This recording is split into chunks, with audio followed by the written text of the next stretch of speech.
Okay, thank you. Thank you so much for the invitation, and thank you to all the readers, and thank you for all the audience members.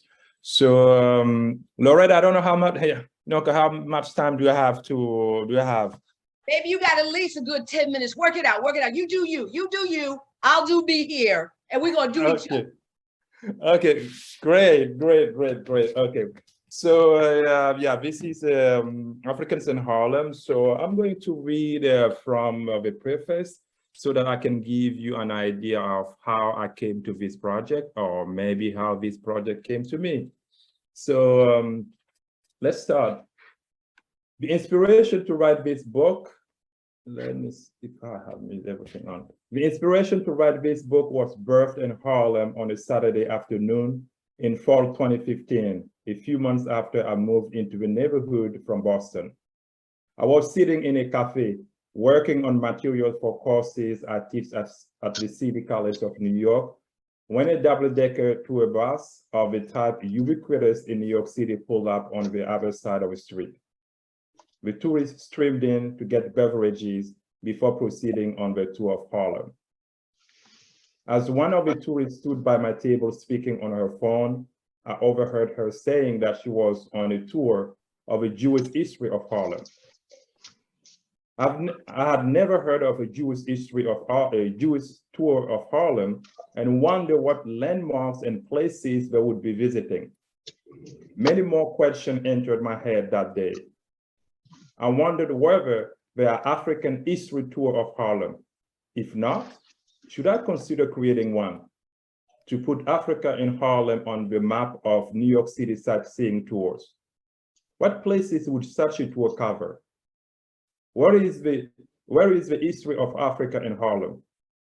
With this question planted in my mind, others began to crop up, like, in what way should I document and communicate the strong presence of African-born migrants in the neighborhood, particularly Francophone West African communities? What did I personally know about the different community networks and vibrant cultural venues that exist in the neighborhood? How can African immigrants' relationship to Harlem and with African American be characterized? When and how have Africans and African American intersected? When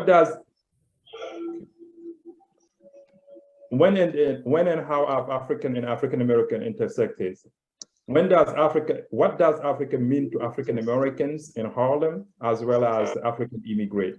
What is the future of the various African communities in today's fast gentrifying Harlem? To find answers to my question, I realized it would take extensive and sustained research. So I set out to do just that. Over the next years, I immersed myself in the history and culture of Harlem, perhaps the most storied neighborhood in America. In doing so, I understood what an emotional experience it is for Harlemites and visitors alike to walk the same street as famous former residents such as Philip Payton, Madam C.J. Walker, Madam Sinclair, W.E. Du Bois, Marcus Garvey, Langston Hughes, Claude McKay, Alain Locke, Malcolm X, James Baldwin, Duke Ellington, Adam Clayton Powell, Amiri Baraka, or O.C. Davis. Strolling around Harlem makes it possible to revisit in memory and lore the cultural vibrancy and political activism that are closely connected to the neighborhood. Physical markers of its cultural history fill the place: the Parlor Theater, the Cotton Club, Studio Museum in Harlem, Schomburg Center, City College of New York, the corner of Lenox Avenue and 138th Street, where Marcus Garvey held his first public meeting in 1916. 409 Edgecombe Avenue, which has landmark preservation status thanks to its former occupants, including Duke Ellington, Countee Cullen, Thurgood Marshall, and W. Du Bois. The YMCA, which has seen generations of Harlemites pass through its doors for at least a century, including Nnamdi Azikiwe in 1925, who would later become the first president of Nigeria, and the historic district of Strivers Road. But Harlem is more about its people than its landmarks, important as they are. Harlem is about the diverse population we see in the street today, particularly the ever-growing African immigrant communities that have sprung up since the 1980s when the first Senegalese started arriving in Harlem. From Little Senegal, along 116th Street between Lennox Avenue and Frederick Douglass, to the African street vendors on 125th Street, to African stores, restaurants, and businesses throughout the neighborhood, the African presence in Harlem has never been more active and visible than it is today. As a member of a Mosi ethnic group from Burkina Faso, I was first surprised to overhear conversation in Maori when I first moved to Harlem a few years ago from Boston. Whereas today I frequently hear Maori and other West African languages being spoken in the streets, restaurants, taxis, and places of worship. That feeling of surprise has gradually subsided as I've come to understand that diversity is part of the local ecosystem. One might say that New York City is such a cosmopolitan city that one is bound to hear all languages of the world spoken here. But what makes the linguistic diversity in Harlem so unique, however, is the seamless interaction of residents from various backgrounds who share a strong connection to the neighborhood and its people. Harlem has become a microcosm of the traditional idea of a United States melting pot.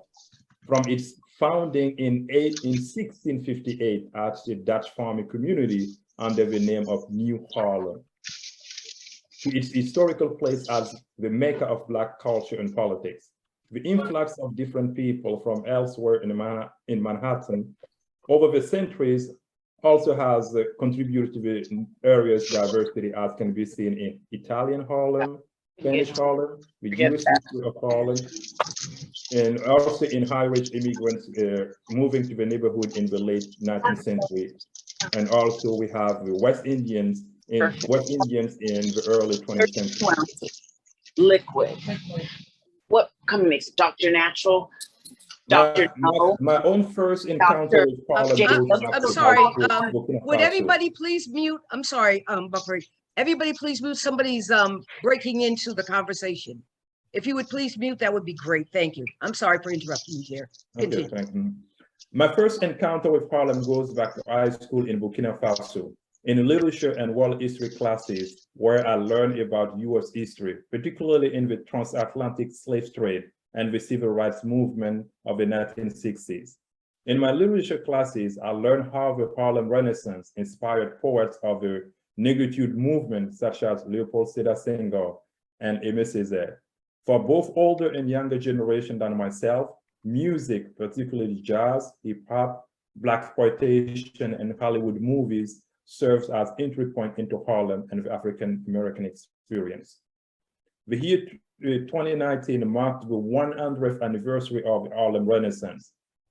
This book has a personal significance for me, not only as a Burkinabe living in Harlem, but also as a faculty member at the City College of New York. Historically, City College has a connection with some of Africa's notable writers and intellectuals, such as Chinua Achebe, who taught there in 1989 for 2 years and was the 1993 recipient of the Langston Hughes Festival Medal.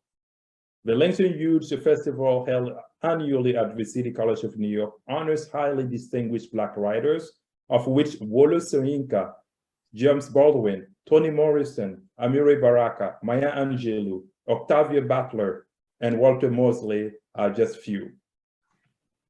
Thank you so much. I appreciate that so very much. So the wonderful thing about that, Boukary, you know, you and I, we've been trying to connect. We're connected, but yet trying to connect. Yes. So here in Harlem. So it's really interesting how you were able to see that West Indian side, because that's the side I come from.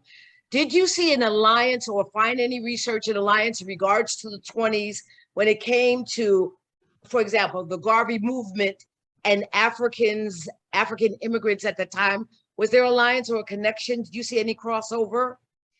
I would say because in the 20s, that was the beginning of the first African students coming to the US through religious schools. So we didn't have, we cannot even talk about trickle, you know, it was like just, you know, a few students. We only have Prince Kojo, who was originally from Benin and was in France as a lawyer intellectual, who came to Harlem at one of the conference of the UNANE by Marcus Garvey. So there is, you know, on the internet, one photo that's a feature Marcus Garvey and Prince Kojo. So that's the early connection between, I would say, Africans. I'm talking about here more those who came, you know, not through the force, you know, slavery. Okay, wonderful. Boukary, I know you're in Paris right now. Yes. Yeah. So thank you so much, baby. I appreciate you and love you so very much. Purchase his book, read the book, and learn more about Harlem. And I'm trying to tell you, listen to this old lady. Give us about another 75 years, and the only thing you gonna have is books to show up for Harlem. Because they're snatching it left and right. Okay. So we gotta be real. I mean, but we love and we appreciate you. Thank you so much for your time. Show them your book once again, please. Purchase. Okay. Africans in Harlem. All right. Now remember, purchase one for you and purchase one for distribution. Our goal is to collect 1,000 books for global distributions. Example, Chad, Africa, one of our communities that we have a chapter of WOCPSCN. 72% of all women and girls are illiterate. 72%. Okay. Somebody asked me, well, why do you want to send them books if they can't read? They have a desire to read. They don't have anything to read. So let's get them the books and we can take it to the next step. Let's get them motivated. We want to send books again to our school that we are in alliance with and are supporting, God's Plan for Haiti elementary school. We want to get books to them. We have several chapters here in the country that we want to distribute books to young girls, underrepresented people that do not have opportunity to acquire books. We're even promoting the library so people can get books for free. But that's what we do at Women of African Diaspora Griots. We're about literacy, digital and traditional literacy. Thank you, Boukary. Thank you so very much. Let's give them a virtual hand clap of praise. All right, wonderful, wonderful, wonderful. Thank you, dear. Next, we're going to have our read is Deborah Johnson. Deborah is a very interesting young lady that I was really fascinated about what she is doing. She's helping us understand the importance and the impact of what we put inside of our bodies. Sound like nobody should be going to McDonald's all the time. All right, I'm calling folk out. But anyway, Deborah, take it away. Good morning, everyone. Well, good afternoon, everybody. Thank you, Ms. Loretta. Thank you so much for having me on this platform to share. Welcome, everybody. So I have gone ahead and I've written this lovely book called Adventures. I'm just going to put it up closer so you can see Adventures with Little Chef Debbie. And it's really a series that I've decided to write to really educate the young children about eating healthfully. And I decided to do that because I worked in the school system myself and I had to teach children about nutrition education. And as I was doing that, I discovered that majority of my students had no knowledge, or very little knowledge rather, about some of the basic fruits and vegetables that they should eat to really help their bodies thrive. So in educating these young ones, I decided that, you know, as I actually left the school system and came out into, you know, working with adult population, seniors and so forth, I discovered that, you know, these older population actually kept on saying this one thing: I wish I knew this when I was younger. I wish I knew this information when I was younger. And so I thought about it and I said, you know what, like, I really need to actually get this information out and actually to as much people as possible. So that's when God really gave me the idea to write a book, because books really can make you know, I know Ms. Loretta believes it, this can make its rounds from hand to hand. We can share a book, we can, you know, it's an easy gift to give someone, right? So I decided that that was gonna be the way for me to really get the information out to the masses, because I felt a little bit helpless. I'm not gonna lie, I felt helpless as I was teaching my workshops in some of these, you know, senior centers and community centers and churches. I really felt helpless because I felt like, okay, I'm teaching this one group, I'm seeing them consistently. I'm hoping that the information I'm giving them is going to, you know, change their lives. And I do see where it does to a certain degree, but I really wanted to address the children. And so my book, Adventures with Little Chef Debbie, the first one in the series, is really just talking about eggplants on the farm. I chose eggplant because it's a very unusual plant, a very unusual vegetable that a lot of people actually don't even like to eat. But I wanted to share with children, you know, the different types of eggplants. And so that's what I did in this book. Only 7. I only touched on 7 of the different eggplants that are found, that are out there. And just to share a little bit about myself. So I am a plant-based person who's been eating plant-based for 6 years. I transitioned into that lifestyle because I myself got sick. I was on the operating table just praying that I would wake up from having fibroid surgery, a surgery that plagued Black women. And I decided after that, you know what, I really need to make a change in my lifestyle. And really, God told me to do it. I'm not gonna even sugarcoat that part. And so I decided to make that transition into eating plant-based, and it's changed my life. It's been 6 years since I've been eating plant-based. And even during that process, I went back to school to get a master's degree in nutrition to really be able to help other people, because I felt like, had I known this information, maybe I wouldn't have had to have this fibroid surgery, because I do realize that plant-based foods do help with quite a few, you know, illnesses that exist out there. And so I made that transition. And so that's sort of how I ended up in this world of nutrition. I was in corporate America for quite a few years, 20 years, doing finance and accounting, and transitioned over into this field. And so the book is just an extension of my work that I'm doing within the community. One of the things that I've been noticing is that mental health does play a role as well in the foods that we're choosing. So our history, the trauma that we've been through, do help us to make these choices. And so I've gone back to school again, and I've taken quite a few certifications in nutritional psychology, in becoming trauma informed. And so my work is really just trying to help folks, but really get to the root of the problem. And the book is really, again, a goal, one of my goals in trying to just educate young ones about that, but doing it from a perspective of someone who's been there, lived on a farm in Jamaica, because that's where I'm from. I'm a little girl from the Caribbean, right? Yay! From the island of Jamaica. And so this book is really based on my family's farm. You know, when you pick it up, I'm not going to read through it because it's beautiful though. It's really beautiful, very colorful.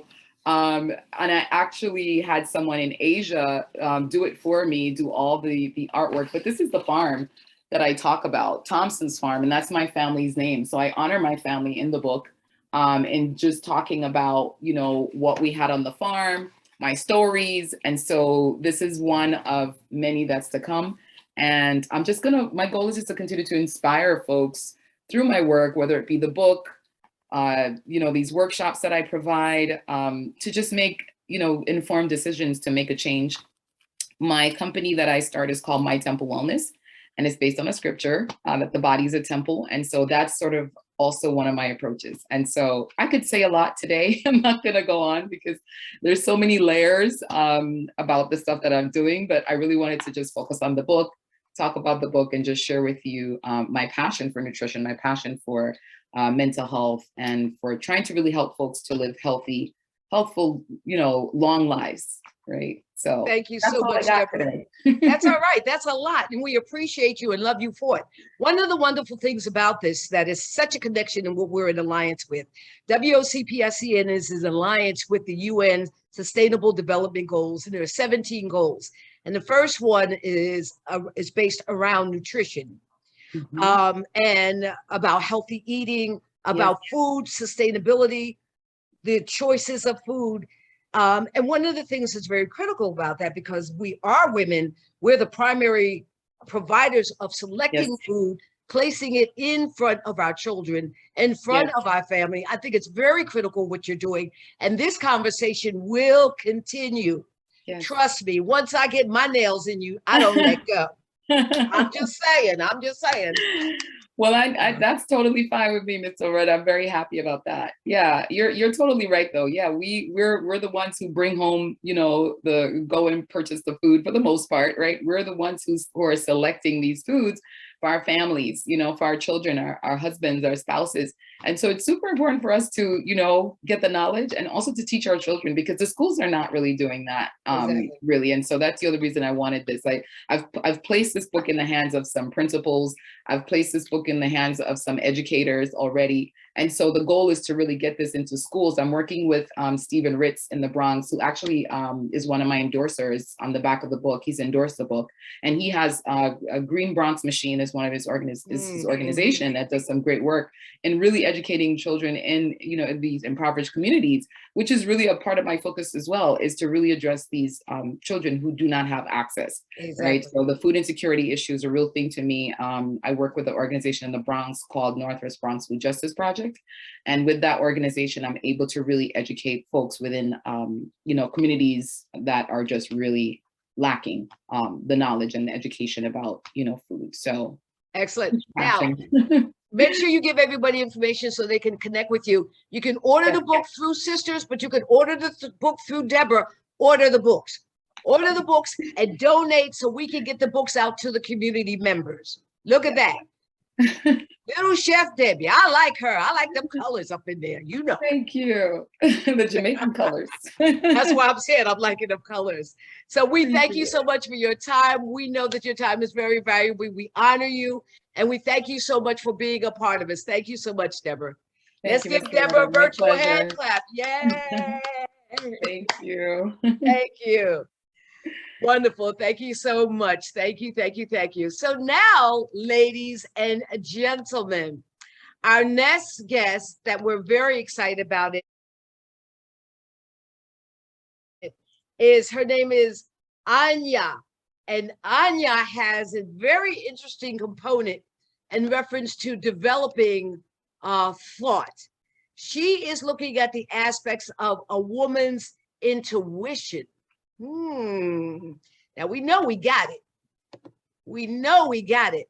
But what does that mean? How does she interpret that? AniYaA, can you unload and show us your face, baby? Hi, everyone. Good afternoon. You know, since we last spoke, Miss Loretta, just wanted to let you know I did have my baby.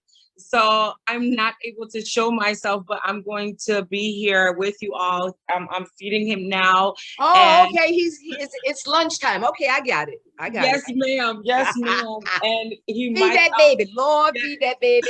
Amen. Feed that baby. Amen. And I just wanted to share that I'm so happy to be here with all of you. And thank you so much. I see the congratulations. Thank you. Before I get started, I wanted to say I just heard, you know, quite a few people speaking, and I'm so excited to be a part of this. And in the future, I will hopefully have a babysitter, and then I can do much more with you all. There he goes. Sorry. That's all right. Let him talk. Let him talk. He's gonna be a talker when he gets older. That's all right. That's right. Tell him Mama Lo don't mind that, because you see I can run my mouth.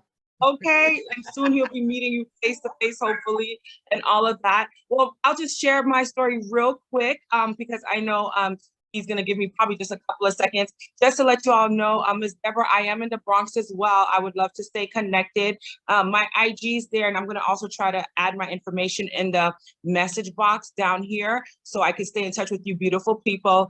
My office is in Harlem, so if anybody's in Harlem or the Bronx, we can definitely stay connected, but I can connect with anybody, you know, via social media.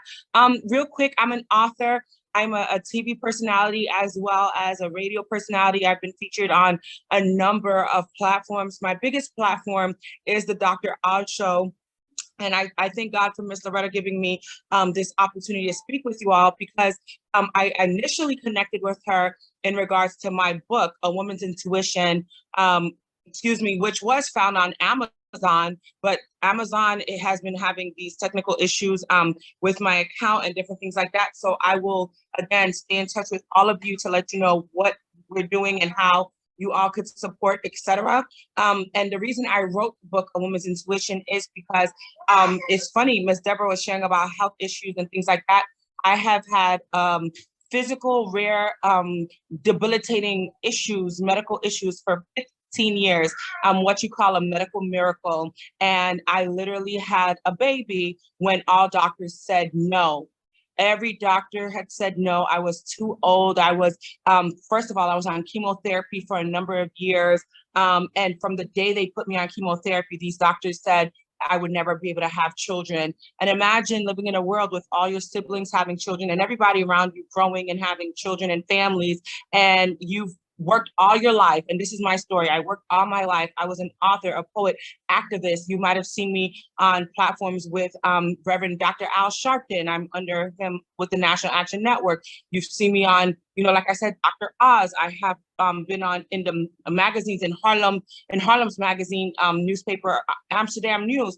I've worked so hard to create a lifelong change for our young people, those that are impoverished or in situations that they don't see positive Black images.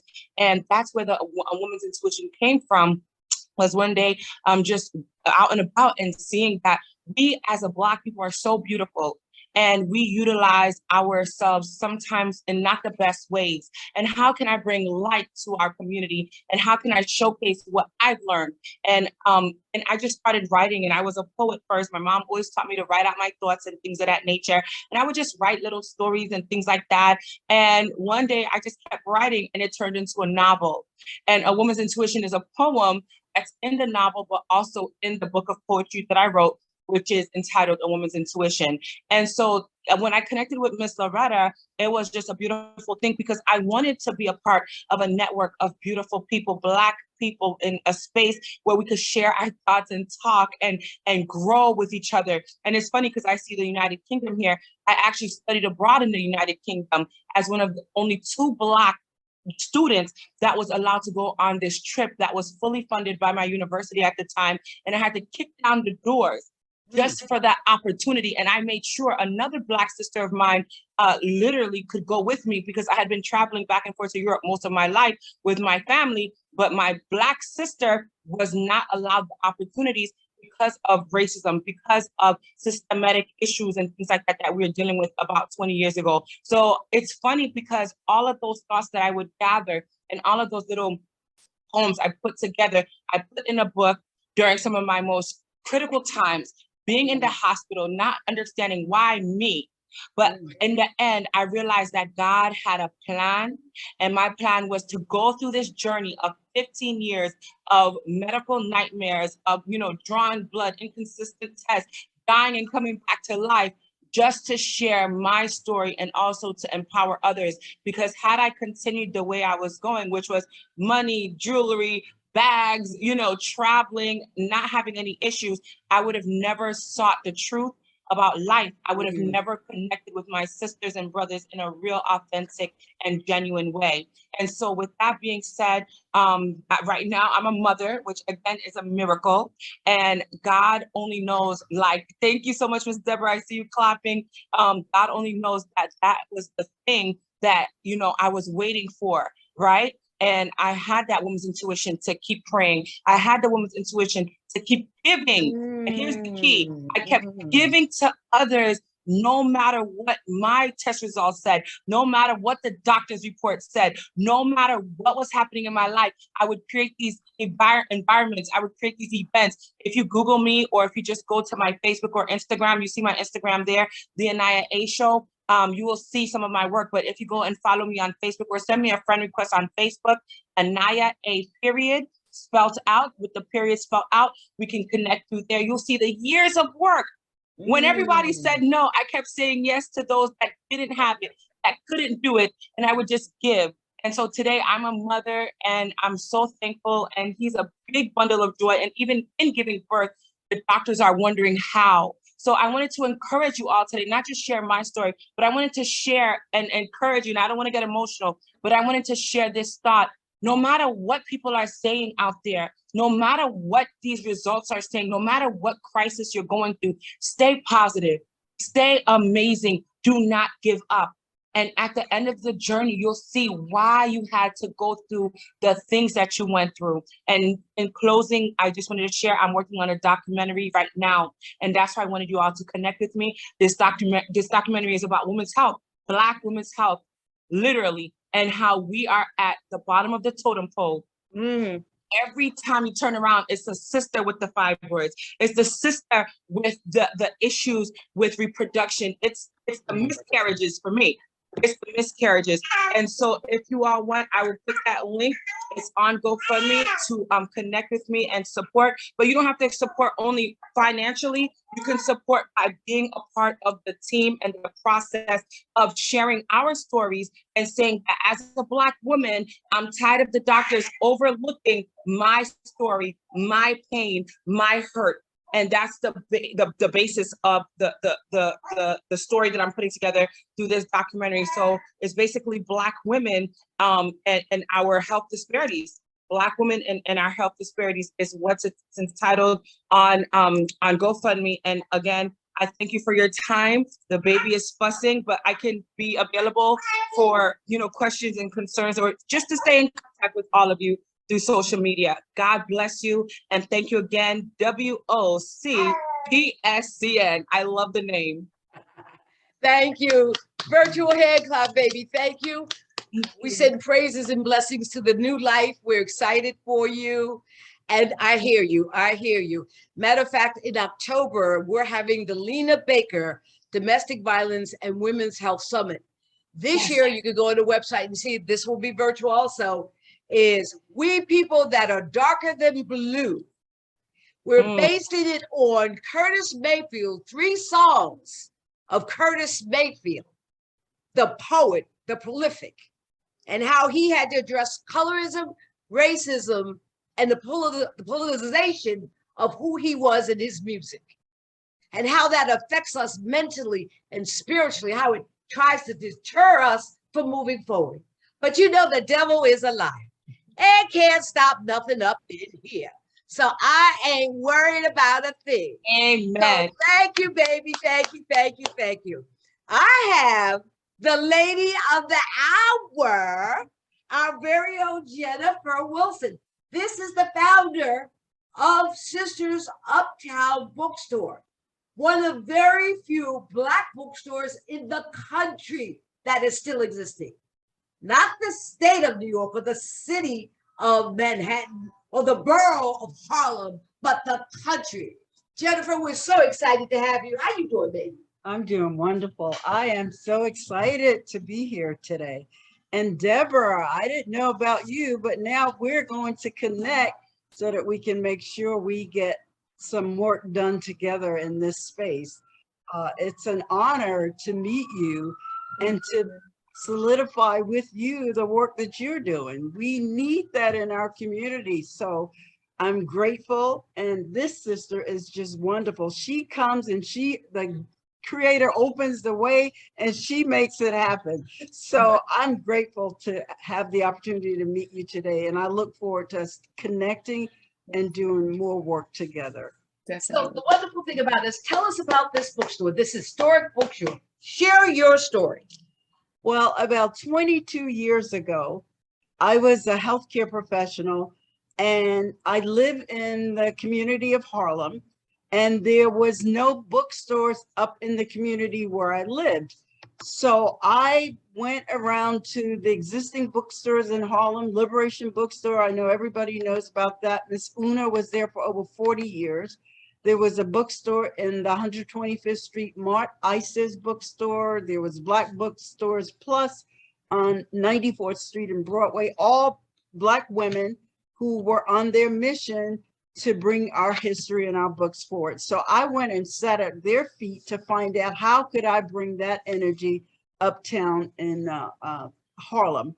Also, there was the Tree of Life that was on 125th Street, where all the elders gathered, Dr. Ben, Dr. Clark, Malcolm, all of them met, and they had current event conversations there. I would just go sit in the midst of them and just become invigorated with our history. I am a product of Georgia, Southwest Georgia, and when I grew up, I felt invisible because there were no depiction of anyone who looked like me in books. We were told about American history, American government, but we did not have a Black History Month program. We didn't have books that depicted folk like us. So as a little girl, I always dreamed and wondered, so who am I? And so that dream is now a product of Sisters Uptown Bookstore in the community where I live. I packaged it and I brought it to my community. Folk are always saying, when we opened 22 years ago, and it was our own people said, oh, she's not going to make it because Black folk don't read. Well, that was my challenge. 22 years later, enough Black folk are reading, educating themselves, and we're still here. So I'm grateful to be on the assignment of educating our people, housing, presenting, and preserving books written to, by, and from African Americans. That's my specialty. And so the struggle is real. It's been continuous, but I know there are enough of us who are going to come together, do more collaborative work so that we can keep our books, our history prevalent in our lives so that our children can piggyback and heal as a result of all the injury and the profound sadness and all those things that happened to our ancestors. So that's our premise. We know that knowledge is the key. And so our premise is to make sure that we do what we can do in our community, which will permeate out to the universe through our books and our history written by our African-American authors. So I'm grateful for the assignment, and I look forward to working with all of you so that we can continue this struggle to not be a struggle. Thank you so much, dear. So one of the things I want to ask you is, you have a book club? Talk about your book club. Yes, I have a book club that's been together. We've been together now for almost the duration of the store. It's a group of women, and we have one man who's brave enough to come amongst us. And we meet the third Sunday of every month from 3 to 5. And September, we will be discussing Viola Davis's book, Finding Me. And there's also a movie coming out September 16th. So we're going to the movie to see the movie that she's starting in. And we're going to be discussing her book on the third Sunday in September. So any of you who want to come to the movies with us, we're going to have a bite and then go to see her perform in this, looks like it's a lustrous, wonderful depiction of us. And then we'll be discussing her book. I heard that it's really, and I've started reading it, it looks like it is a winner. So you are more than welcome to join us on the third Sunday of every month from 3 to 5 here at Sisters Uptown Bookstore. We're located at 1942 Amsterdam Ave, right on the corner of 156th Street. Oh, exciting. Now, you have a favorite book that's my favorite book. Tell us about it. Shaw, when she pulled this book out, I was all right. So my favorite is Bell Hooks' All About Love. And one of the reasons that is because in the state of condition that we're in as a community, as a country, the thing that we're missing most is self-love, just love, period.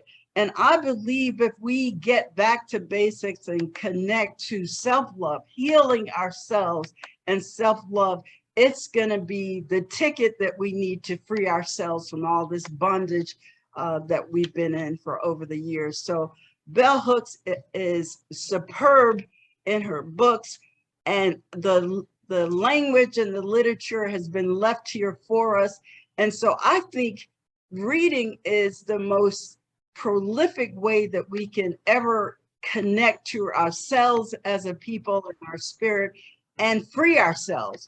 So I remember during slavery where our mothers and fathers and grandmothers and ancestors were killed if they tried to read a book. We have the freedom to read now. So that is going to be our saving grace. We have to connect to all of these wonderful writers.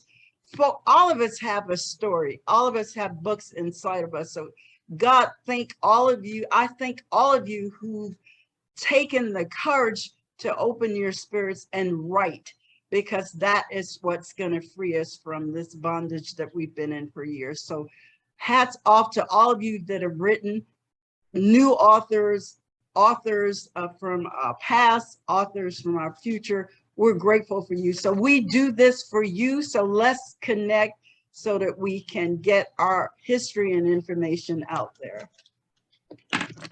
Thank you so much, dearest. Let's give her some love clap, some virtual love, some virtual love. Listen, do you know the struggle this sister had to go through for the last 22 years just to survive? There are stories. This is a book all by itself. I might have to write it myself, y'all. I don't need y'all to. I'll write. Powerful, powerful. Let me tell you how open her heart is. I came in and just gave her the concept. She said, okay, just like that. There was no resistance. There was no negativity. There's, well, what's in it for me? It was nothing about that. It was about the love that two Black women can have for each other. That's what this is about. This is about love. I fuss, I argue, but trust me, I love you.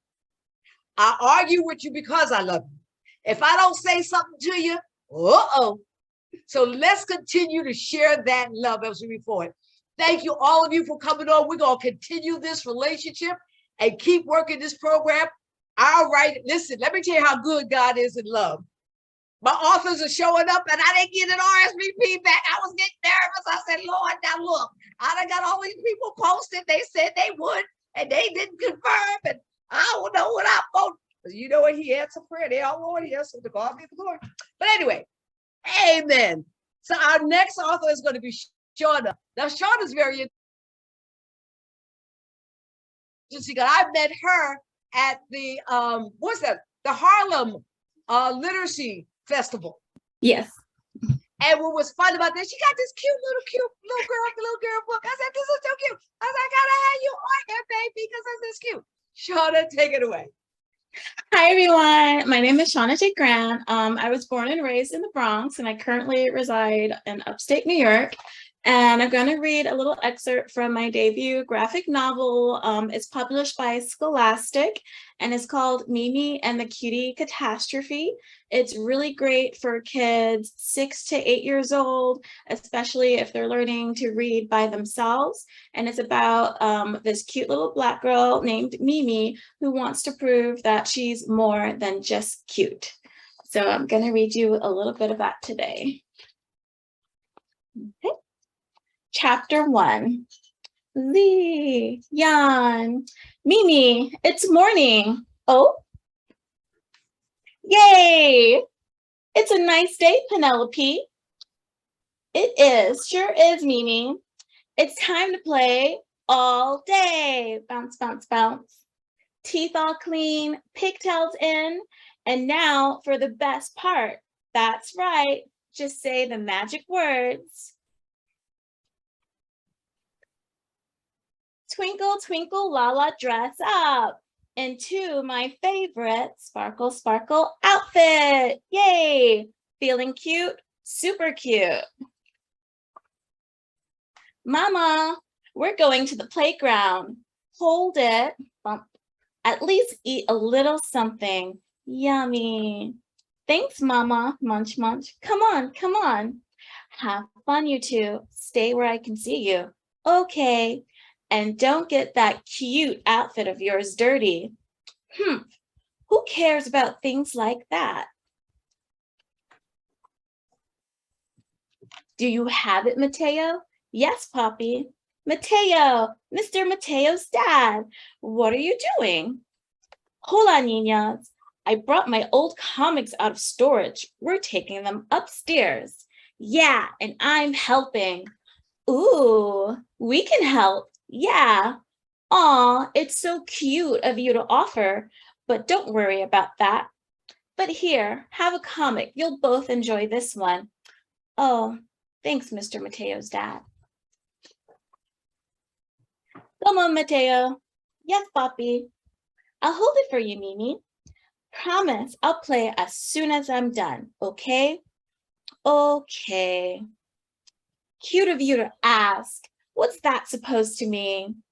Aw, Mimi, come on, let's just go to the playground. Please? Yeah, okay, yay. Hurry, hurry, wee. Aw, look, isn't Mimi so cute with her Penelope, Sadie? Yes, real cute, Katie. Remember how we used to play with our plushies? Oh, yeah. Flip, sparkle, sparkle. Too bad you don't play with plushies anymore. Mimi and I have lots of fun. Leave it to Mimi to have the most fun toys. She's just so cute. Yeah, I'm real cute. Katie and Sadie, I think Mama's calling me, so see ya. Dash. Hey, Penelope, do you think being cute could be bad? What? No, being cute is great. Then why do I feel so funny about it? Okay, and I'm not sure how much more time I have, but that's just the first chapter of my graphic novel, and you can purchase this now in bookstores everywhere, and in the fall it should be in your kids' book fair clubs from Scholastic. So thank you all. Thank you so much, dearest. That is such a cute little book, because I'm not cute. See, because I'm always saying I'm cute. I'm sorry. I can't help it. I was just born adorable. And the older I get, the more adorable I get. So when I was little, I was cute. Then I was adorable. Now that I'm in my 60s, I'm cute again. So I'm okay with that. So, I can deal with that. I can deal with cute, But thank you. So now, why did you write that book? I wrote this book because growing up, I didn't really have a lot of books, especially comics that starred Black characters that looked like me. And usually when you did have a Black character and a Black girl at that, they weren't shown as being like really cute, girly, and feminine. And I wanted to show that Black girls, especially dark-skinned Black girls, can be super cute and girly, and that's okay. It doesn't have to be demeaning. You can still be smart and strong and cool, just as cute as you are. And I wanted to show like Black girls that you definitely are worthy and you can be whatever you want. Virtual hands out for our baby. What a wonderful concept. I love it. I love the colors. It is so adorable. Remember, buy them for your family. Holidays, great opportunity. School is starting, have it for them. But remember, we're collecting books to make sure that young girls and women around the world have an opportunity to read. We really take it for advantage that we could just grab a book and read, or we could go to a library and pick up a book. But there are a lot of women and young girls around the planet that don't have that capacity. WOCPSCN, our goal is to make sure that women get books. We're going into the far reach communities, not the communities that are generally the sexy or the great ones to be into, but the communities that people forget. That's where we want to be. No one should be forgotten. No one.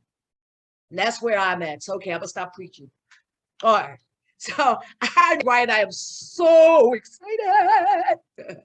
Dr. Thema and I go back 20 years. And we're excited. I'm just excited about the success that she's accomplished. She's a very accomplished woman. I'm gonna let her tell her story, because guess what? That's her story. It's not my story to tell, but that's her story. What are we doing? We're telling our stories.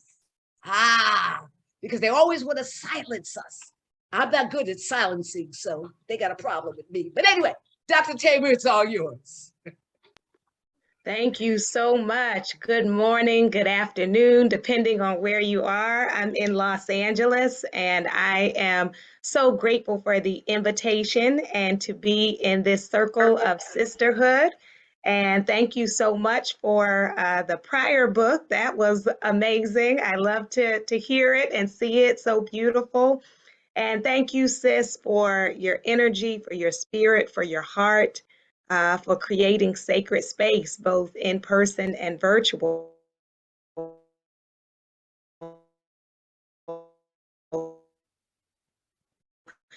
It is such a gift.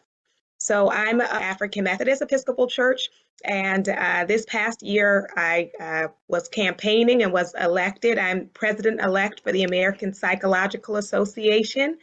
And also this past year in March, my book Homecoming came out. Homecoming is Overcome Fear and Trauma to Reclaim Your Whole Authentic Self.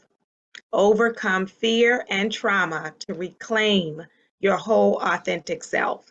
And I was so excited to be able to write this book. My prior books, aside from poetry books, are really academic. And so academic books for people who are training to become psychologists, because they're presented as textbooks, are pretty costly and have a lot of jargon. And I wanted to write a book that was for us. That was accessible, that was affordable, and that was holistic, addressing our minds, our hearts, our bodies, and our spirits. And so I'll read some of the introduction for you. All right. Homesick and disconnected. In West Africa, the story is told of an animal expert.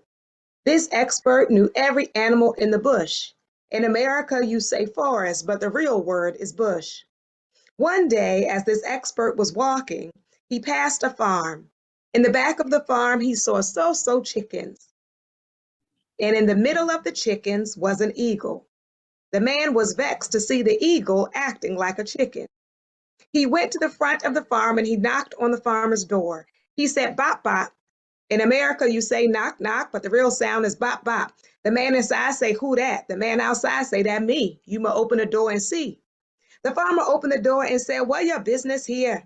The man outside said, I'm an animal expert. And I see that behind your farm, you have so-so chicken, but in the middle of the chickens is one eagle. The farmer said, no, I don't have any eagles, only chickens. The expert said, let me show you. They walked to the back of the farm and the expert picked up the eagle and said, listen to me. You're an eagle, you can fly. They're chickens, they can't fly. So go now and fly. The eagle looked at the man and then looked down at his chicken brothers and sisters eating their chicken food. He hopped off the man's arm and started eating the food. The farmer laughed at the expert and said, I told you, I don't have any eagles. The expert was ashamed and vexed. He said, I'm coming to go. He left the farm. The next day he came back so early in the morning that God was not awake yet. He knocked on the farmer's door. The farmer was frustrated, but let him in. He walked to the back of the farm and he picked up the eagle. He climbed this time to the top of the barn. He told the eagle, all your life, people have treated you like a chicken.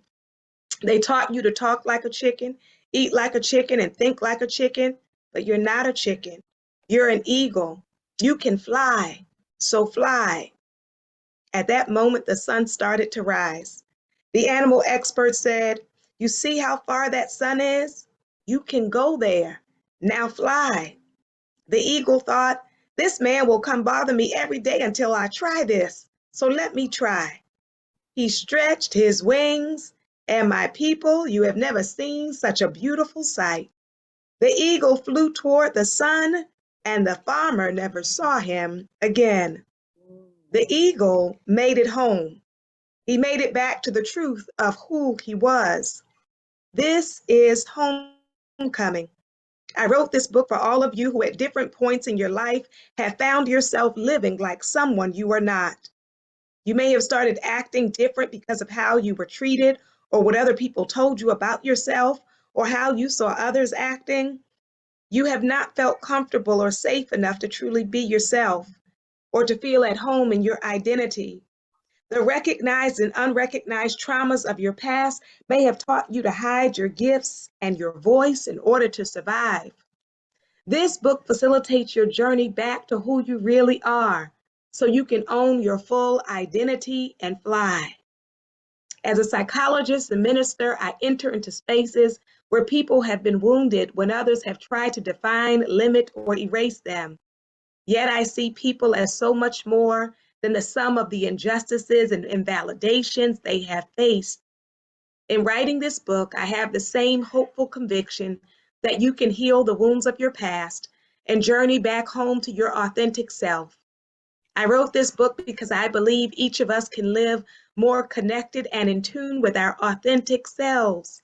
Daring to live authentically is so important because you come to realize that despite the ways you may have been derailed by adversity, you can genuinely love and accept yourself. This is liberating. I'm so glad a part of you believes homecoming or living authentically is important too. Your decision to show up for this process is an important step as you acknowledge the desire for a more authentic, fulfilling, and centered life.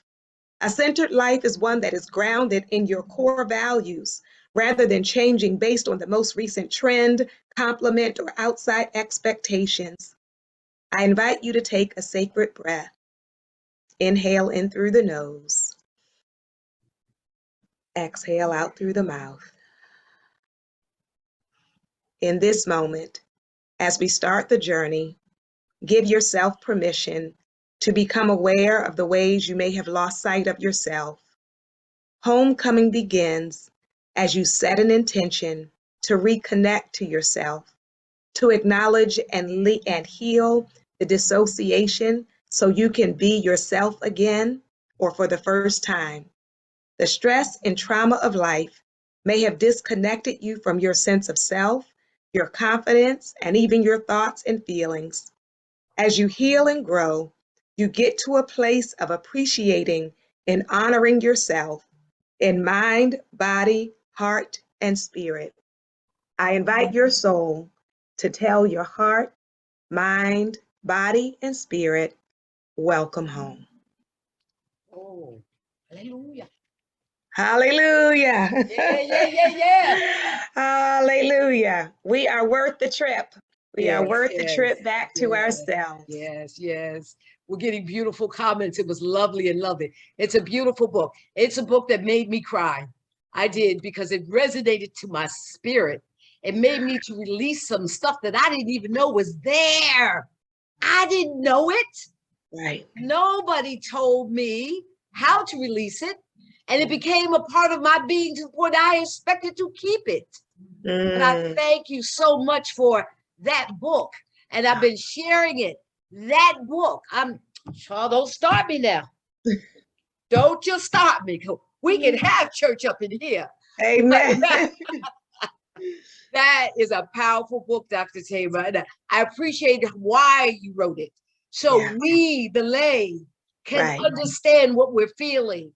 You know, it's interesting because the Black faith community is finally getting to a point where they'll accept extra support that they would not before. They're finally saying that, yes, psychology is real. You know, mental health is real. That's right. You know, and you might need some, you can take it to the Lord, but maybe you need some help getting it there. Yes. Everybody don't know how to take it there and be released from it. Yes. They take it and bring it back and they wonder why they're in such pain. Don't start me. You talk to me. Chado, why you start me up? Why you rev me up? I love it. I love it. Yeah. So the digital, the ebook, the hardback cover, but there's also an Audible book. So I was blessed to be able to record it. And that beginning story is told by one of my dear sisters who's Liberian. So it's in the for true Liberian accent. And I also, with the same name, Homecoming, I have a mental health podcast. And so that's on all the major podcast platforms as well. That we deserve to be well and whole, that many of us live with that superwoman syndrome of putting everybody else's needs above our own, that we often erase and neglect ourselves. And we get held up as models if we do that. And so to shift and to create a new narrative of what it means for us to be Black women, that it is not self-erasure, it is not self-denial, it is not neglecting our own dreams and our own voice, but for us to know that we're worthy, not just in service of other people, but we're worthy ourselves. Exactly. Thank you so very much. Get her book, order her book. Also order a book for a sister globally.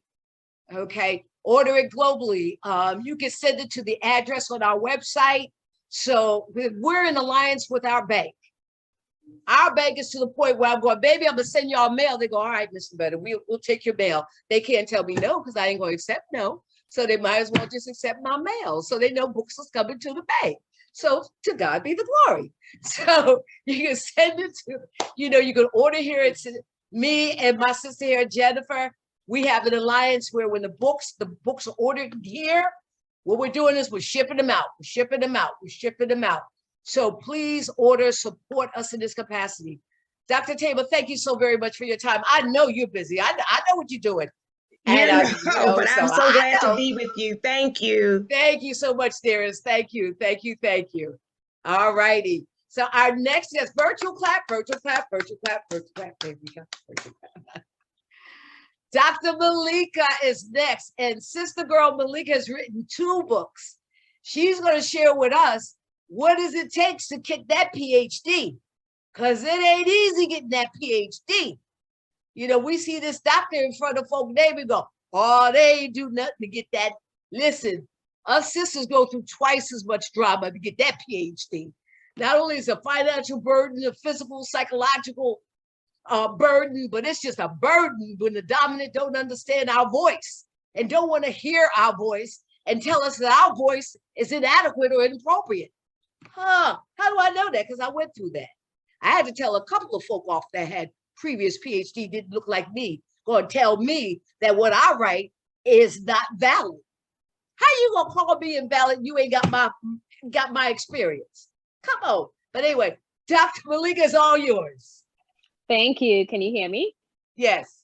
Yes, thank you so much. I'm so excited to be here. And, you know, the name of my book is Hooded, A Black Girl's Guide to the PhD. And I really appreciate the introduction and just the story, right? And I appreciate the authors before. It was amazing just hearing some of those powerful readings. And yeah, I have to get all those books to add to my bookshelves that you see behind me. And I wrote Hooded because of my experiences as a Black woman in the ivory tower, a Black woman on the journey to a PhD. It was tough. And I was only the second Black woman to graduate with a PhD in mechanical engineering from Cornell University. And that was just some years ago. And those schools have been around for hundreds of years, for more than 100 years. So that just shows just kind of like the gatekeeping and the ivory tower that Black women have to climb in order to get to that point. I've been on the road where so many of us, we leave the pipeline because of the lack of support that we get, because of the lack of support that we receive. So once I left academia, I decided, you know, I wanted to figure out how to release some of the bitterness I had, and that bitterness went into Hooded, because I felt that it isn't fair that so many of us go through this journey and there isn't someone there to tell us about their experiences. So I hoped my experiences would help other Black women on their journey. So I'm going to read a couple excerpts from the book, about 3, just a few short paragraphs, and I hope you enjoy. A mile in our shoes. Have you ever felt out of place? Have you ever questioned whether your opinions or contributions would be rejected simply because of your race? That's what it's like to be a Black woman in graduate school. Just the thought of being a graduate student can weigh heavily on anyone's psyche. Not only must you think differently from how you did as an undergraduate student, you are also expected to work independently for the first time. Now imagine the added stress of being a woman in a male-dominated field of STEM, science, technology, engineering, and mathematics. Now imagine being a Black woman. 2 for 2 if you ask me. Pulling the race card is a quick way to make a few readers uncomfortable, but this topic and the bias it presents is embedded in our society. A look at our current political climate is a clear indicator of this. Whether we encounter discrimination in classroom or the workforce, it is our job to dismantle it, so many have done before us. When I began to visit varying STEM graduate programs across the country, I immediately noticed a recurring trend, the lack of Black people. At each stop, I thought, where are the people who look like me? Where are all the beautiful, brilliant Black men and women who are going to change the future? Did I miss our day? I knew that various fields in STEM struggled with diversity, but this seemed ridiculous. Trying my best not to be deterred, I eventually chose to pursue a path in mechanical engineering. Though my choice came rather easily, I was quite oblivious to the struggles that awaited me at a PWI, predominantly white institution, I had chosen to attend. While I knew I would be one of the few minority students in my PhD program, I had no idea that I would also be the only Black woman, a statistic that would remain unchanged for the duration of my program. Being a person of color pursuing higher education isn't easy. While you battle the constant fear of discriminated against, you also have to fight through the plague of questions regarding your presence and whether it was rightfully earned. You become entangled within a web of choosing to stand up for yourself and risk being labeled the angry Black woman, or ignore them and succumb to respectability. Whichever lane you choose to occupy, there will never be a right way to immediately heal the wounds these assumptions create. I often naively believe that our accolades should be able to speak for themselves. But in the real world, our qualifications will continue to be questioned, no matter how hard we work. Why? Simply because we don't look the part? In these times of tribulation, I have to acknowledge the blessing it was, and still is, to have strong Black women to lean on. It is also a blessing to have those who don't look like me stand in my corner as allies. The key here is trust. I discovered early on that if you are unable to find people you can trust, no matter their ethnicity, the road will be incredibly hard. Choose wisely. I was able to align myself with people who wanted the absolute best for me, but I also met people who only wanted to dim my light in order to brighten their own. While graduate school will challenge you in ways you never expected, what you gain in the end is truly invaluable. At times, your confidence may be rocked by patronizing and unwarranted comments. Once you regain your footing, it is up to you to decide if you are defined by their assumptions or if you are going to go beyond their expectations and leave a legacy for every Black woman who comes through those doors. You may not be able to answer that right now, but I implore you to not give up. That is not what we do.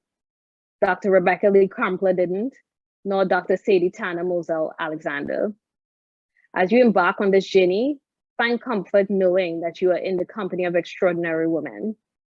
Be confident knowing that you can overcome any obstacle placed before you, and that you too will continue to pave the way for strong, resilient Black women. Signed, an unapologetic Black woman with a PhD. And then the other part I want to read is a little bit of, the title of this is called A Rug Pull. And this was a traumatic experience that happened while I was in my 4th year. When I think of someone who was able to do it all, I think of my advisor. He participated on conference boards and diversity committees, maintained industrial partners for our lab funding, and had over 20 students under his charge. At times, I worried that I would slip between the cracks, but he always made sure that he was available for me. I had spent so much time trying to find someone I could trust with my future that I was especially excited to let him know how much I was kicking ass. When I didn't see him for the first few days of the semester, I knew something was wrong. Drowning in curiosity, my lab mates and I were eventually informed that he had been committed to the hospital with an unknown medical condition. We immediately were overwhelmed with concern, but being the advisor he was, he expected us to keep working on our respective projects. He expressed to us that he was looking forward to even more progress upon his return. To soothe our concerns, my lab mates and I sent a card. We wanted to do more, but we knew that he wouldn't want us to worry. He would always be disappointed to know that our concerns had kept us from working. Despite our better judgment, we returned to work, mainly to ensure the only thing he would have to take care of was his inbox. Our lab was just like any family, and we were dividing and conquering whatever tasks were thrown our way. After all, we were sure he would be back giving us orders in no time. The worst kind of random calls are the ones you miss while you're asleep. That morning, I woke up to multiple missed calls from my lab colleagues. Somehow, I already knew what was waiting for me on the other end. Though the idea filled me with dread, I hit redial.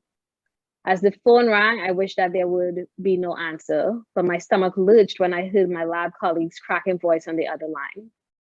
My advisor had died before he ever got a chance to recover from his condition. He was 52. Something shattered inside of me, and my first instinct was that I needed to go to school.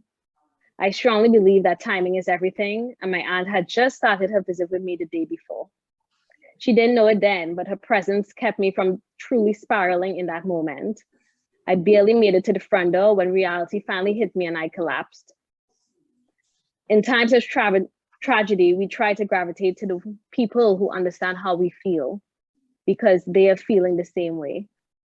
My lab colleagues were the ones who would understand my anger, my shock, my sudden sadness.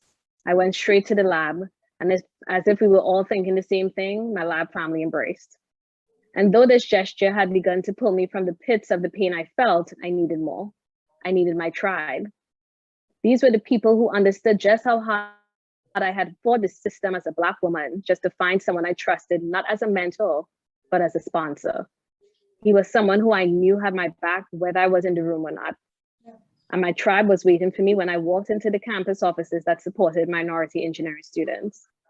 It was as if they already knew what I needed. Many of them were stunned by the news that had spread across campus like wildfire. Many within the engineering department grappled with what to do next. This was uncharted territory for many of us, and I had a feeling it would take some time to even comprehend what a massive loss this was. In the meantime, I found consolation in the fact that I had a place where I could sit in my grief with people who welcome my sea of emotion. The first 2 weeks after his funeral flew by, and it was finally time to face reality and try to regain any sense of normalcy. All the class planning I had done was paused. Mentally, I could no longer continue. This time, I couldn't muscle my way through feelings or be strong. I had witnessed women in my family have insurmountable strength. And no matter what my family was challenged with, their strength was there. The women were expected to be the emotional rocks, not just in my family, but also within the Black community. History has constantly shown us that Black women rarely seek help when it comes to their emotional well-being. This very notion riddled me with guilt as I felt myself getting swept away my emotions. Though these feelings were new and complex, I also knew that advocating for my mental health was nothing to be ashamed of. In no way did taking a moment to pause make me weak. I was human, no matter how superhuman I sometimes felt. I hope my collections of thoughts has shown you that while some are threatened by your Blackness, your success, and your impact, you have the ability to make it as powerful as a powerful Black individual. You will find those who will lift you up, become allies, and shower you with support. I pray that my journey gives you encouragement and helps you make your journey even better. Be proud and confident in your own likeness, even when others abuse it or don't see it. Most of all, be loyal to you. It is easy to sell yourself short and let setbacks and obstacles get the best of you, but never forget who you are and who you would like yourself to be. Grow comfortable in your own skin and be brave, be bold, and be graceful. Remember, you are a warrior and you worked hard to be here. Go get that degree, girl. Thank you. Yes, go get that degree, girl. You know they don't want us educated. Exactly. Listen, it's really interesting you said that. My father, when he passed, 2 weeks before he passed away, he says, you go get your education, we'll show him. And the story was growing up in Charleston, South Carolina, he tried to go to school at 10 years old. So that was 1914. Some white men grabbed him and beat him almost unconscious. And he never went back to school. He only went to the 3rd grade and never completed. And that anxiety stayed with him, but he created an act of resistance by making sure that me and my children furthered our education to the fullest capacity. And I do know that that's one of the major reasons why WOCPSCN's major initiative is about academia, education, knowledge production, empowerment. And I appreciate you so much, Dr. Malika, for sharing your truth. Thank you. Oh, Thank you told you. your story. Yes, you did. You told your story. Beautiful, beautiful. Now, where can they get your book? Now, you can order it from here now. Remember, buy one for you, buy one for a sister globally, or buy 4 or 5 or 6 or 7 or 8 or 9 or 10 from a sister globally. Yeah, no, for sure. Buy them up. You can get them on my website, and it's just myname.com, and as well as Amazon, Barnes and Nobles, and a few other. It's in a few universities now, which is great. You know, part of doing some partnerships with some of these universities is Right. don't just ask us to come speak about diversity. I want to see you live it. And so I need to walk into your bookstore and see many books, not just from myself, but from other Black authors. Exactly. Now, listen, I'm here at Sisters Uptown Bookstore in Harlem. All of y'all books need to be up in here. You know what I'm saying? We got to support this sister. Been here for 22 years. We want to make sure she's here for 122 more years. And the only way we're going to do that is to lift each other up and support one another. Thank you, Dr. Malika. Thank you, thank you, thank you. Thank you. Thank you for having me. No problem, baby. We appreciate you. Our next and our final reader, we love dearly. Cyan and I go back a minute. And I'm so glad because she's calling in from the Caribbean. Now that's dedication. That is dedication. Cheyenne, is all yours, baby. Hi, thank you, and thank you, everybody. So, yes, Malika. And if you all realize our accents sound similar, right? Because we're from the same country, from the beautiful island of Trinidad and Tobago. So it is such an honor to be here and to be among you all. I call her Mama Lo, right? Because she's like a mommy to me. So Loretta has really been very supportive of my journey since we met, and she continues to be. She asked me to be here as another author, but I am on the children's book side. So Malika has written her, really sharing her experiences as a Black woman in the graduate space.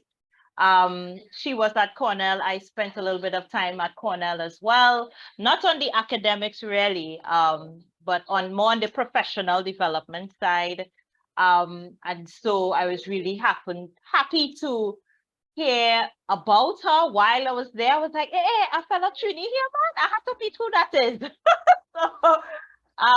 So it's really been amazing to connect with her, and we haven't actually. Malika, did we meet in person? I can't remember. Remind me if we got the opportunity to, but we have. Not yet. Did we? No, not yet, right? We have to. But when I'm home next time, yes, finally making a trip, we will. Let me know when you're here, when you're home next time, right? And we'll do a coffee or a lunch or something. We'll go get double something, right? So. So it has really been an amazing journey for me. I remember Malika was actually one of the people I asked questions in the beginning when I just started writing my book. So I am going to share a little bit. As I said, guys, it is a children's book. So I'm going to try and read it with a little bit of the enthusiasm that I give to the kiddies. But I would try to read all of it because, you know, it's not. I just want to give you a sense of what it is. So it's called Kai's Magical Adventures Where the Garbage Goes. And it's really about answering the questions, what happened to our garbage after we throw things away? In the Caribbean, that is our questions that our children were asking. I do a lot of school talks and presentations as well. I actually was able to do a school in Chicago, Illinois, and that was amazing to be able to do a reading with them as an author, as a Caribbean-based author as well. So they learned a little bit about Trinidad and Tobago, and they also got a little bit out of the book too. So it really is about helping them, as I say, empowering them to be the eco-heroes that they are, because they have the power within themselves to make a difference. Nobody else has to come and tell them what they can and shouldn't be doing because they already have the answers. I am merely just a guide and a facilitator of their own thoughts. and their own activities, and to really help navigate them in the right direction. So that's how I see my role, and also as a mommy to small humans too. My daughter really took on. She's going to be 9 in less than a month. And when I started teaching them about the environment, her and her brother, her younger brother, she really grabbed on to it and held on to it and said, "No, mommy," and she started asking me all of these questions. "Mommy, what happened? Mommy, what's recycling?" And all of these questions she started to ask. So it was very important for me for her to see herself represented in stories. Because often the stories you would see, it's not a little girl that looks like her with hair in Afro pops or hair in cornrows or anything like that. So it was really important for her to see herself and to see where she's from also represented in books. So she wears a school uniform in the book, because we wear school uniforms in the Caribbean, right? Our schools have lots of bright colors. So I wanted her to see those things so that she can connect with the story as well, because she's like, "Mommy, this is my book." And now her brother is like, "Oh, Mommy, you know, you have to write one for me, because you can't just write one for her, and I don't have my own book." Yeah. So I have to write one for him too. But it was really important for them to see themselves represented. And I continue to advocate for more Caribbean-based authors to represent us, make us the leads of the story. Don't have the truck and the car and the monkey and all of those things. Make us the center of the story, because I think that's really, really important. So let me just share and read you all a little bit of the book.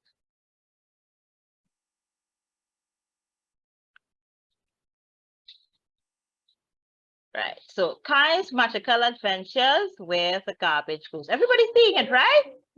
Isn't she cute? Okay. All right. So Kai was in class. She looked up at the clock and saw that it was almost break time. This made her think of her favorite snack. Ping-a-ling-a-ling, the bell rang, and off to the cafeteria she went. "One fruit pack, please," she asked politely.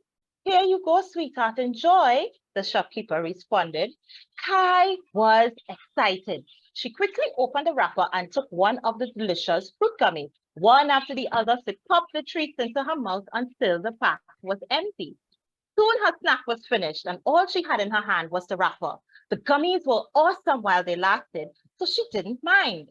Now it was time to throw the wrapper in the bin. But just as she dropped the wrapper into the bin, a sudden gust of wind blew and whipped the wrapper out of the bin and onto the ground. "Oh no," Kai exclaimed. "I want to put it back into the bin." You see, Kai was very careful not to litter. She ran after the wrapper as it went bouncing along the ground, and she tried to catch it. But every time she thought she had it, the wrapper slipped from her fingers and blew away. This was a very strange wind.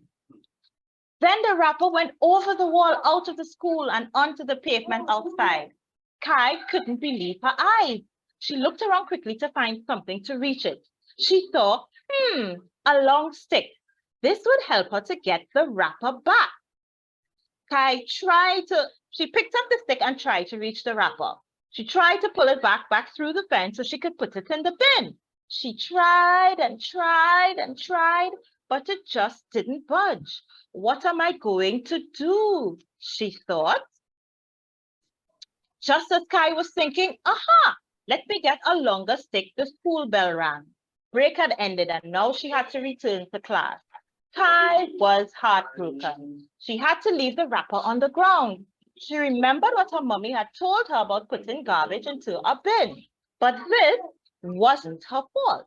She really had tried to get the wrapper. At home time, when her mother came to pick her up, Kai was very sad. She sat on a chair just outside her classroom with her head hung low. Mommy noticed that Kai was not her usual happy self. "What's wrong, Kai?" Mommy asked. "You look a little sad today. Is everything okay?" You'll see I try to represent myself looking nice in the book and saying, that's me. All right. Kai wasn't sure how to explain what had happened to her mother, but she knew she had to tell the truth. Mommy, after I ate my snack today, the wind blew the wrapper out of the garbage and I tried everything to get it back, but I just couldn't reach it. Kai was almost in tears. I'm so sorry, Mommy. Please don't be mad at me.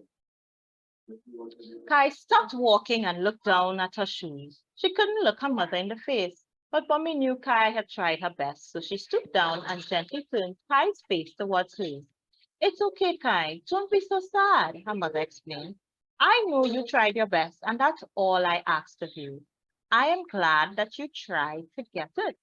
But Mommy, what's going to happen to it now? Asked Kai. She really wasn't sure what happened to the things people threw away. Well, let's hope it gets to the right place, Mommy said, standing up and taking Kai by the hand.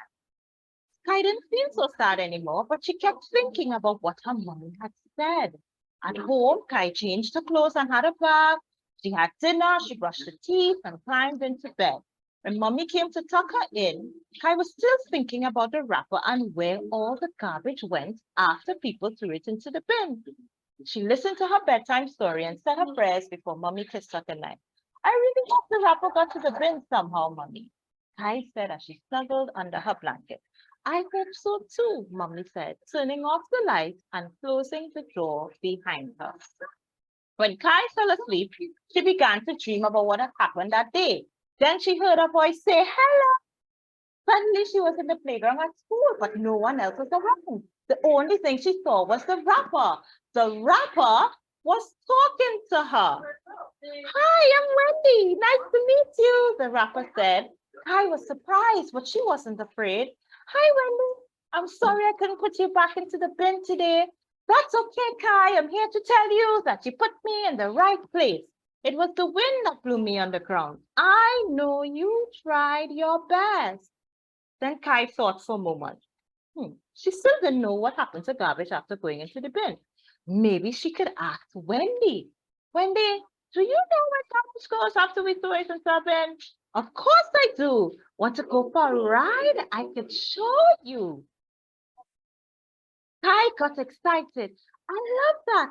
Then hop aboard. I have a few friends I wanted to meet. Kai looked around and she was a bit confused because she didn't see anything to hop onto.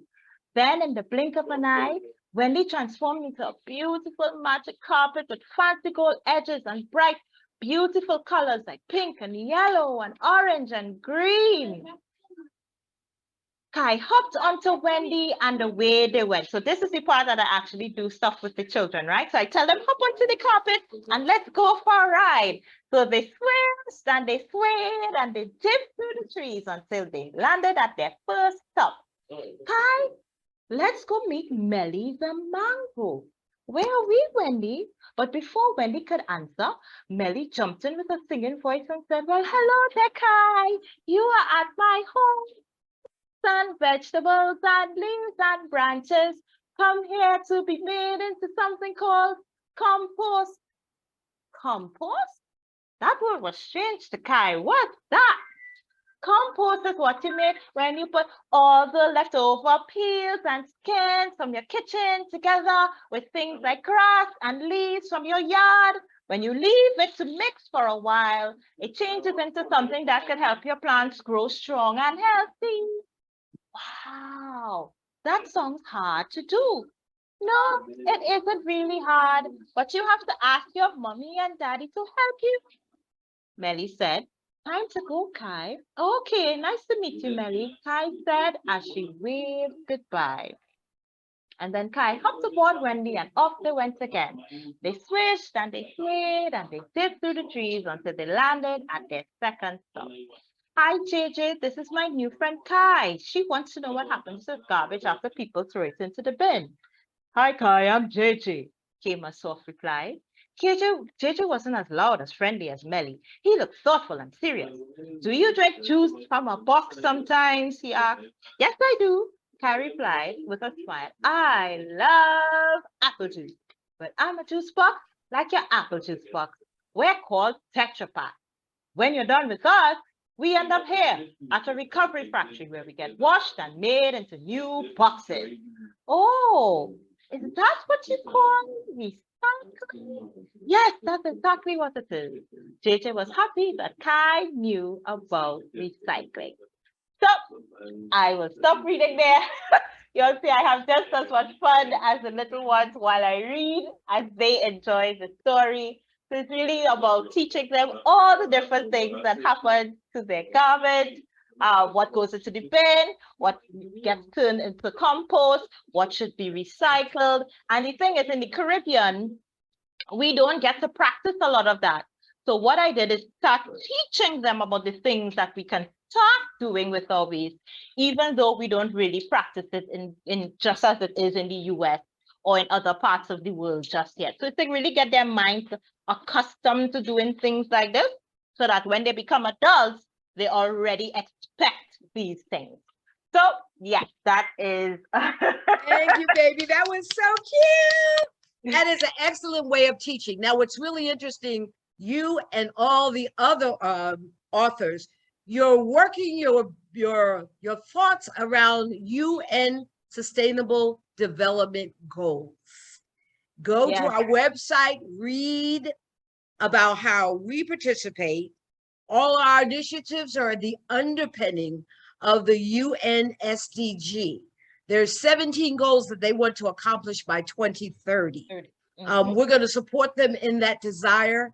And we say our major component with WOCPSCN is gender equity and equality. And although number 5 in their list of 17 is women equality, we say at WOCPSCN that it must be first, because without that, you will not have clean water. You will not have sustainable food. You will not have health, because it is the female that helps to produce the direction in that capacity. And that's the conversation that we enjoy having. We want to thank you, thank you, thank you, thank you, thank you. Thank you so much, baby, because I know you're coming in from a mighty long way. Yes, and as you said, you know, the book covers actually 2 sustainable development goals as well. Goal number 12, which is about responsible consumption and production in terms of where waste management sits, and goal number 13 about educating our children about the climate. So it's really it's very important for me to continue to share with them. And yes, I do read the story just like that. There are questions at the end of the book that they get to answer. I just really, you know, with children, you have to find all sorts of creative ways to engage them, right? I would also too, trust me, you got to engage us. Yes. We'll go to sleep on you. Exactly. So it's with the same energy and the same enthusiasm that I talk about the story, that I read the story to them, because it's really something that I am truly passionate about. And really helping shaping young minds is one of the things that I feel is one of my I've been called to do this work. And so now as a parent myself, I'm really trying to bestow that knowledge onto my children. So thank you so much, Mama Lo, for having me. You're so welcome, baby. I trust everybody enjoyed this story. I'm going to get a copy to you so that it gets into the bookstore. Good. But for those of you who also want to get your hands on a copy, it is also available on Amazon as well. Just look for Kai's Adventures. And any age. It's really for children who can read for themselves. But if you have younger ones, you just have to read the story to them. Right. It'd be a great opportunity to engage with them when they read. We want to open it up to our guests. If you have any questions, comments, here's your opportunity to this is sisterhood. This is not about just call and response. This is about all of us calling, all of us responding. This theme this year was telling our stories. And we base it on the last 5 years of the loss of Black women that have died at the hands of the atrocity of dominant control. And you see the picture that we have on our site. It has all the losses of the women from Sandra Bland on through have been listed. And one of the things I share about that, what is critical with me, is we will never hear from those phenomenal women ever again. Those young women that voices were lost early in their lives could have been the next president of the United States, could have been the next ambassador to change things. and their lives were taken early. Now, we want to share with you in that capacity too, is that the first Saturday in November, we have our International Walking in Silence for the Silence Domestic Violence Solidarity Walk. It's a global walk. You walk 10 o'clock your time. You do not come together to walk, you walk in your community, because your domesticity, your violence is very different from mine in Harlem. So I can't expect you to leave your community, although you can come and walk with me in solidarity. Why not build a walk in your community? The walks are intimate because domestic violence in the situation is very personal. I'm sure you know someone or have been engaged in some aspect of a domestic violence. It is very, very personal. And that's the purpose behind the walks, making them personal as well. Please go to our website, WOCPSCN.com. Make sure you order your book through our authors, also through Sisters Uptown Bookstore. You can submit donations at WOCPSCN.com. You have there where you can donate with your various aspects, but you could also send checks to our bank. And the reason why we did that, because sometimes people get suspect. I'll call it out. So send it directly to the bank if you're concerned. Not a problem. Ask us for our EIN number. We'll send it to you. The reason why we don't post it, because there's a lot of scrupulous people. They will take your EIN number and will use it for inappropriate reasons. So what we do is, if you ask us for our EIN, we'll provide that with you. Please, please order your books, support these authors, these powerful women with wonderful stories. They told their stories. It's time for you to tell your story. Now, the wonderful thing about our Women of African Diaspora Griots, how it started, when we started this organization, there was a woman whose husband retired from the Navy, 30 years in the Navy, and she says, I had so many stories to tell. I wish I could tell my stories. I said, girl, well, why don't you tell your story? She said, I don't know how. Well, we gonna make sure you learn how to tell your story. You know, bold me, I went to Barnes & Noble bookstore and asked them, could we meet once a month at their bookstore? The manager was so shocked, he said, yeah. So, and then the word got out, and there was professors coming in. They were teaching us how to write, English professors, authors, and that's how this organization started. So we have local chapters all over the country. They get together. They support one each other in telling stories. More important, they help each other with the literacy components, even digitally. We even have it where, you know, especially the older population, we have a problem with it. So this is still new to us. So sometimes we got to sit down with our sisters and teach them how to use the internet. That's what we do. It's about education and community empowerment and economic sustainability. Ladies, gentlemen, I want to thank you so very much. Make sure your information is posted. We'll make sure that the information is posted on our site. This will be posted on our site and our WOCPSCN YouTube page. So you can always go back and visit and see what we're doing. We're all about, you know me, I'm always up to something, y'all. But anyway, that's another story. So love you all much. Thank you, thank you, thank you, thank you, thank you, thank you, authors. Thank you, thank you, thank you, thank you. And to share with you of our gratitude, my authors, you will be receiving a year business membership with WOCPSCN. And that has privilege. Trust me, it has privilege. Now, the main privilege is me. So there you go. So thank you, thank you, thank you once again. Be blessed, be blessed, be blessed. And thank you very much. Have a good day.